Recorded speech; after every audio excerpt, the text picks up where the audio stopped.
Hello, bienvenue dans l'univers d'Handicap.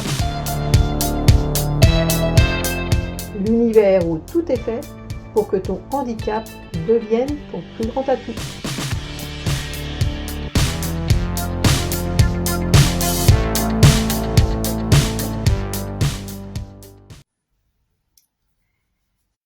Coucou tout le monde, c'est Stéphie.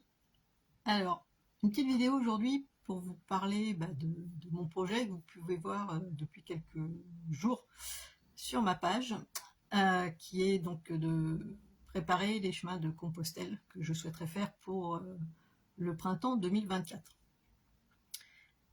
Alors, l'idée de cette vidéo, ça va être de vous partager le pourquoi je suis en train de préparer ce chemin et qu'est-ce que c'est venu chercher chez moi en fait. C'est en retour en fait à une discussion que j'ai eue aussi sur les chemins de Compostelle, que j'ai eu envie de faire cette vidéo par rapport à des réactions justement que j'ai pu avoir en retour.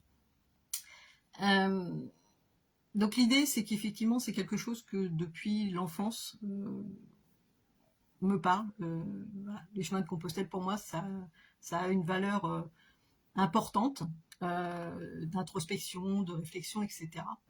Et ça me paraissait naturel d'un jour de le faire.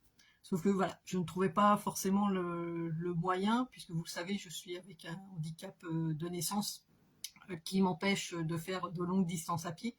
Et j'ai j'allais dire une contrainte, mais c'est pas une contrainte, c'est un besoin d'être indépendante, d'être autonome. Et donc, je n'avais pas encore trouvé la façon de pouvoir le faire. Chose qui va se faire, puisque vous avez pu le voir également, je vais acquérir une trottinette électrique qui va me permettre d'être connecté à mon fauteuil roulant, ce qui va me permettre effectivement de tracter le fauteuil roulant. Et donc, de me laisser cette liberté de pouvoir faire du chemin en toute autonomie. Et en fait, donc en cherchant des informations pour faire ce chemin, puisqu'effectivement, techniquement, il faut quand même que je puisse passer par certains chemins pour que ce soit accessible, eh bien, j'ai eu quelques retours assez marrants, si je peux dire ça comme ça, qui sont révélateurs en fait j'allais dire de la société et de l'image que l'on a des personnes en situation de handicap, qui est que dès que tu souhaites faire quelque chose et que tu as un handicap, tu dois être entre guillemets assisté. Et directement, les 2-3 personnes m'ont dit mais il existe des associations qui peuvent t'emmener, etc. Donc avec un système de joëlette. Donc ce sont des systèmes de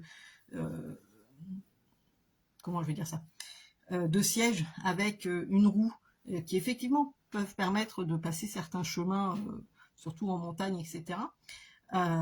Mais ce sont des personnes qui vous poussent.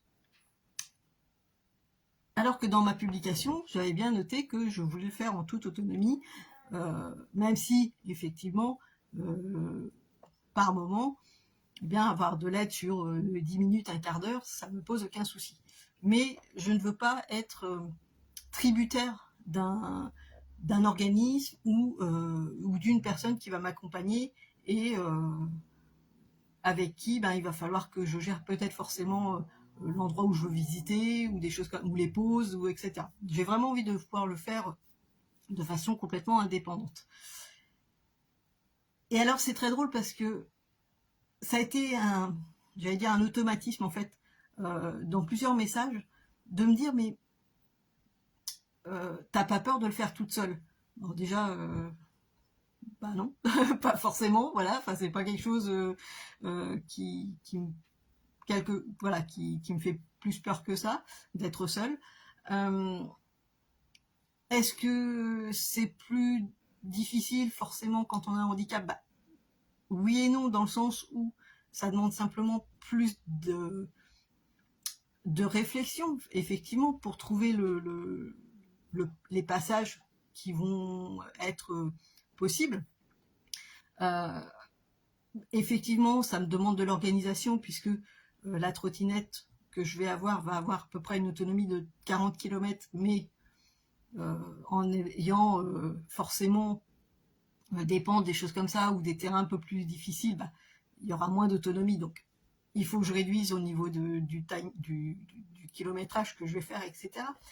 Mais c'était très drôle la réaction, parce que tout de suite, dès que vous dites que vous avez un handicap, on vous classe dans la personne, vous pouvez pas faire seul. Vous devez être accompagné. Euh, les peurs, en fait, je me rends compte que les peurs, elles sont pas chez moi, elles sont chez les autres, en fait.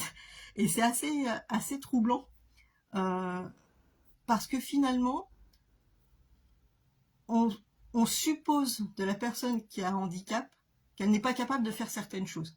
Avant même de réellement se poser la question, qu'est-ce qu'elle a envie de faire, qu'est-ce qu'elle peut mettre en place, et comment elle peut le mettre en place, en fait. Et moi, je suis vraiment sur cette idée-là, d'ouvrir le champ des possibles, en fait, que ce soit pour moi, mais que ce soit aussi pour les autres, sur avant de regarder quel est le problème, c'est qu'est-ce que tu as envie de faire. Et ensuite, de ce que tu as envie de faire, comment, avec telle ou telle adaptation, tu peux le faire. J'entends très très bien que certaines personnes, du fait de leur handicap, qui est bien plus lourd que le mien, car j'ai aussi la notion de ça, de me dire que j'ai quand même beaucoup de chance dans mon malheur, entre guillemets, d'avoir une certaine autonomie, qui n'est pas forcément possible pour tout le monde, et c'est vrai. Et c'est très très bien que des associations existent pour accompagner ces personnes-là. Mais je trouve que c'est dommage parce qu'il manque en fait un maillon entre la personne qui est valide et qui du coup part à l'improviste, etc. Et encore que, il y a des personnes qui souvent ont plus de mal, et d'autres qui vont avoir un handicap et s'empêcher de faire complètement des choses.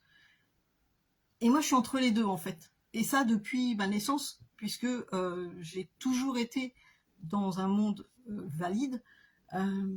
J'ai toujours fait des choses qu'on ne pensait pas forcément que je pouvais faire.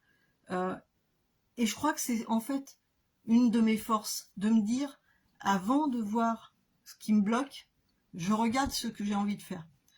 Je me pose la question, est-ce que vraiment ça me tente?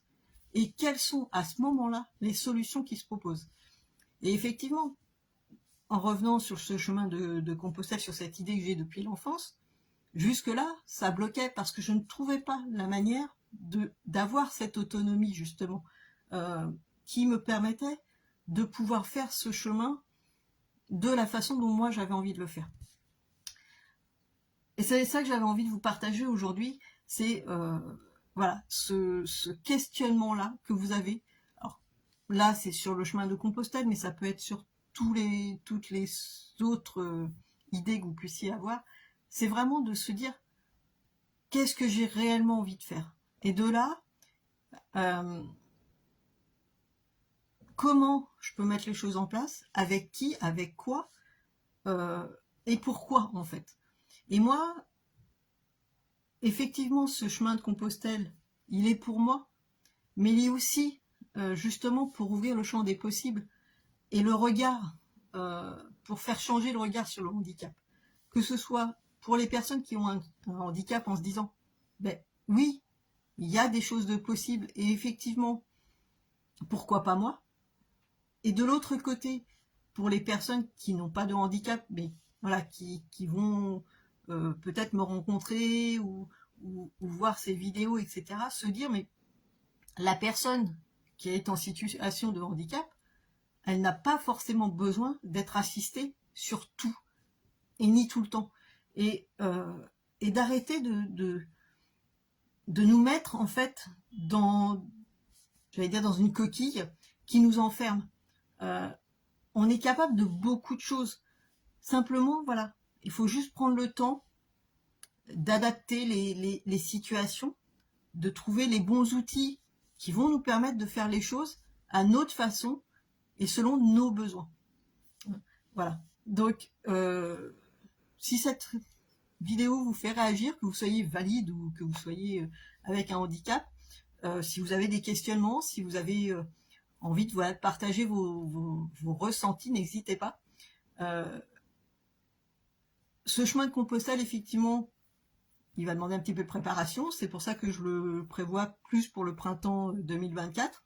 Donc vous verrez très souvent des partages sur l'avancée du chemin de la préparation et quelques vidéos comme ça. N'hésitez pas, si vous avez des questions, voilà, des interrogations, des choses comme ça, sur le fait que, et sur lequel vous aimeriez que je réagisse, ce sera avec plaisir que je le ferai. En tout cas, je suis très heureuse, voilà, de vous partager ça.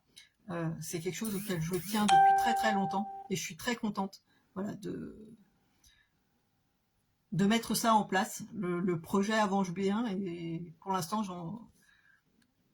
je chemine avec lui, en fait, voilà, avec cette préparation. Donc je vous souhaite une très très belle journée, je vous dis à très bientôt, et surtout, si vous êtes en situation de handicap ou pas, pensez à une chose, regardez ce que vous avez envie de faire et mettez tout en place de la façon la plus simple pour vous pour le faire. À bientôt.